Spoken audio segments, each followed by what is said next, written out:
Se as coisas continuarem exatamente no ritmo em que estão hoje, sabe quanto tempo vai demorar para que homens e mulheres tenham o mesmo nível de poder na política?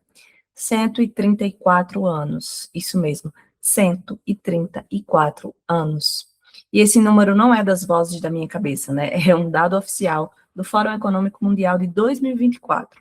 Isso significa que nem as minhas filhas, nem as minhas netas e talvez nem as minhas bisnetas consigam viver para ver uma democracia onde a voz das mulheres tem o mesmo peso que a voz dos homens.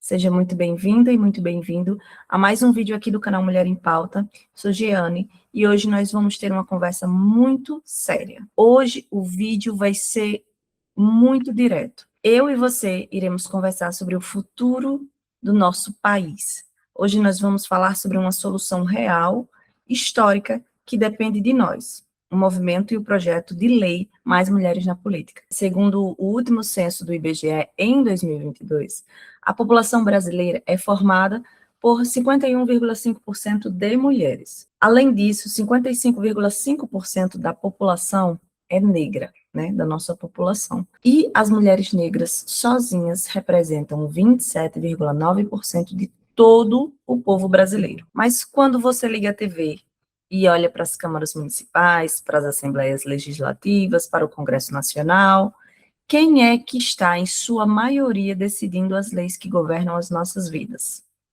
Nós não estamos. As mulheres ocupam aí hoje apenas cerca de 17% nos cargos legislativos do país, né? Nós somos a maioria da população, mas nós somos tratadas como a minoria nos espaços de poder e decisão. Você sabia que em um ranking de 193 países, organizado pela União Interparlamentar, o Brasil ocupa a posição 133 em representação feminina na política? Nós estamos atrás de países como Afeganistão, Arábia Saudita, Somália, que são tristemente conhecidos por restringirem duramente os direitos das mulheres. E você, ou alguma pessoa da sua família, pode até se perguntar onde está a cota de 30% para candidaturas femininas, né? Isso não resolveu? A resposta curta é não, não resolveu. E a resposta longa é que a cota de gênero estabelecida pela legislação eleitoral, ela vai obrigar os partidos a terem aí 30% de candidaturas do sexo feminino, né, de cada sexo, e ela tem sido constantemente burlada. Os partidos muitas vezes não apoiam, não investem financeiramente e lançam aí as chamadas candidaturas laranja, né, as candidaturas fictícias, apenas para atingir a cota numérica e cumprir a lei no papel. A própria manutenção aí desses 33% de candidaturas em 2022 já mostra que os partidos fizeram apenas aí o mínimo esforço possível, né? Essa cultura da exclusão e de discriminação contínua é fortíssima. E é por isso que eu quero contar para vocês hoje a história de como nasceu uma revolução silenciosa, mas que está ganhando o Brasil. Tudo começou com o trabalho da doutora Vera Taberti. Eu não sei se se pronuncia assim, né? Ela é promotora de justiça, ela é promotora de justiça e assessora eleitoral do Ministério Público do Estado de São Paulo.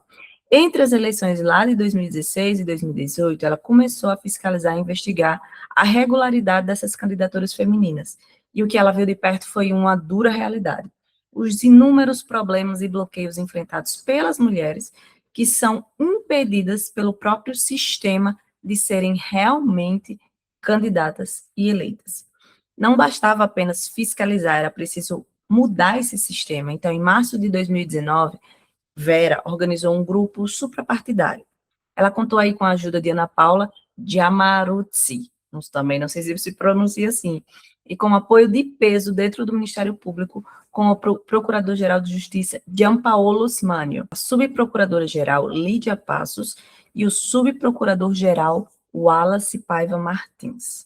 O objetivo deles era um só: criar um projeto de lei que garantisse de forma efetiva que nós, mulheres, estivéssemos lá. Então, foi feito um mapeamento aí gigantesco em mais de 200 coletivos do Brasil, promovendo debates, conscientizando pessoas, e a conclusão a que eles chegaram é simples: a verdadeira democracia só vai existir quando todos os segmentos da sociedade estão representados.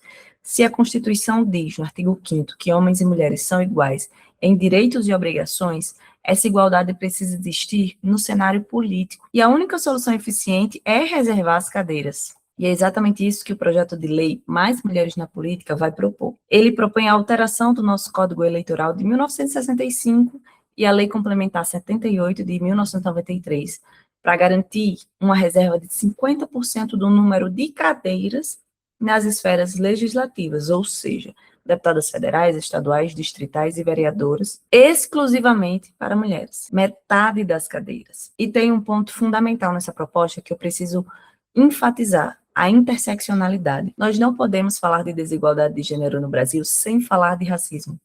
O projeto determina que 50% dessas cadeiras reservadas para as mulheres, 25% deles deve ser destinado especificamente para mulheres negras. E isso é essencial e urgente. Vamos pegar as câmaras de vereadoras do estado de São Paulo como exemplo. De um total de quase 58 mil assentos, 57.814, para ser mais exata, apenas 7.803 são ocupadas por mulheres.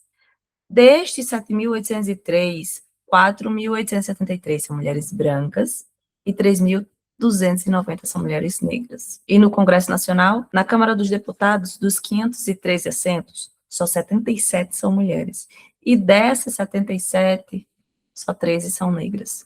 13 de 513 assentos, num país em que as mulheres negras são quase 28% da população. As políticas públicas precisam enxergar que existe uma institucionalização do preconceito que afeta mulheres de forma diferente, uma exclusão dessas mulheres. Não dá para criar aí uma lei universalista e achar que ela vai alcançar as mulheres negras, por exemplo, da mesma forma, porque as mulheres negras não têm o mesmo acesso ao capital político, econômico e familiar que outras pessoas têm.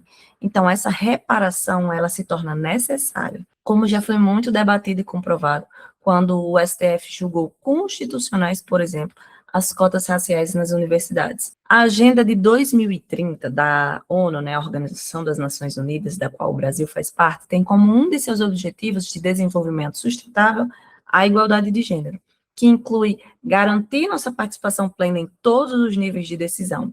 E essa desigualdade na política não é algo que vai curar com o tempo. Não, é uma violação dos direitos humanos que precisa de uma ação afirmativa poderosa agora. E é aí que entramos você e eu nessa história, de forma ativa. Esse projeto ele foi desenhado como um projeto de lei de iniciativa popular, ou PLIP. E o que é que isso significa? Significa que não é um projeto que nasceu de um deputado e está lá tramitando. É um direito constitucional nosso, do povo brasileiro, de ter a participação direta na criação das leis do país. Mas, para que ele seja apresentado à Câmara dos Deputados e passe a valer, o caminho é um pouco longo. A Constituição exige que a gente consiga pelo menos 1.564.540 assinaturas. Quase aí 1.600.000 assinaturas, né? Distribuídas por pelo menos 5 estados brasileiros, representando pelo menos 3% do eleitorado de cada um desses estados. Então, é um trabalho monumental e é por isso que esse projeto não é de uma pessoa só. Hoje, ele tem a autoria e a força de uma rede incrível de organizações. E eu vou ler o nome de cada organização que está por trás disso, para vocês entenderem o peso dessa iniciativa. O Ministério Público de São Paulo, o Movimento Vote Nelas, o Grupo de Mulheres do Brasil, o Grupo de Estudos de Gênero e Política da USP, o GEPO, a Fala Visibilidade Feminina, a MT de São Paulo, APP Cívico, Elas na Política, Movimento de Combate à Corrupção Eleitoral, Mulher Ação, Mulheres com Direito, Rede Feminista de Jurídicas, Mulheres Negras Decidem, Instituto Política por para Mulheres, Lidera A, Instituto de Juristas Brasileiras, Advogadas do Brasil, Visibilidade Feminina, Instituto Ecoconecta, Coletivo Mães na Luta, Articulação Brasileira de Lésbicas, Conselho Nacional de Laicato do Brasil da região Episcopal Sé, Linha de Sampa, Iniciativa Brasilianas, Partida Feminista, Instituto Update, Mulheres no Poder, Pastoral Fé e Política, e o Observatório de Candidaturas Femininas da OAB de São Paulo. Ufa, é muita gente lutando pela gente, né? Mas essas pessoas e esses grupos, eles não vão conseguir sozinhos. Como é que você pode ajudar? Você pode ajudar de 3 formas muito simples. A primeira delas, e mais importante, assinar o projeto de lei. Eu vou deixar o link aqui na descrição. Qualquer pessoa com mais de 16 anos e que tenha título de eleitor vai poder assinar. Você só precisa preencher a ficha de coleta com as informações exigidas, né? A segunda forma é doação. Movimentar uma campanha nacional para coletar mais de 1,5 milhão de assinaturas tem custos logísticos enormes, né? Qualquer ajuda vai fortalecer o movimento. E a terceira é divulgar a proposta. Você vai pegar o link desse vídeo, vai mandar no grupo da família, das amigas, do trabalho, vai seguir o projeto nas redes sociais. O Instagram é Mais Mulheres na Política 2024. Eu vou deixar todos esses links na descrição desses vídeos. E as formas de assinar também vão estar aqui. Nós não podemos esperar 134 anos. Nós precisamos que a vivência feminina idealize e construa e execute aí as políticas públicas desse país. Em um ambiente só de homens, as nossas necessidades são sempre colocadas em segundo plano. Só a reserva de cadeiras vai tentar corrigir essa falha histórica, né? A verdadeira democracia, ela só existe com homens e mulheres lado a lado. Então, acessem o portal Mulher em Pauta, leiam uma matéria completa sobre o projeto, assinem a iniciativa e vamos, juntas e juntos, mudar a história da política brasileira. Queria agradecer a sua companhia, a sua atenção até aqui, pedir que você compartilhe, engaje, né, esse vídeo para que ele chegue a mais pessoas, se inscreva no canal para conteúdos importantes como esse, e um grande abraço, a gente se vê na próxima.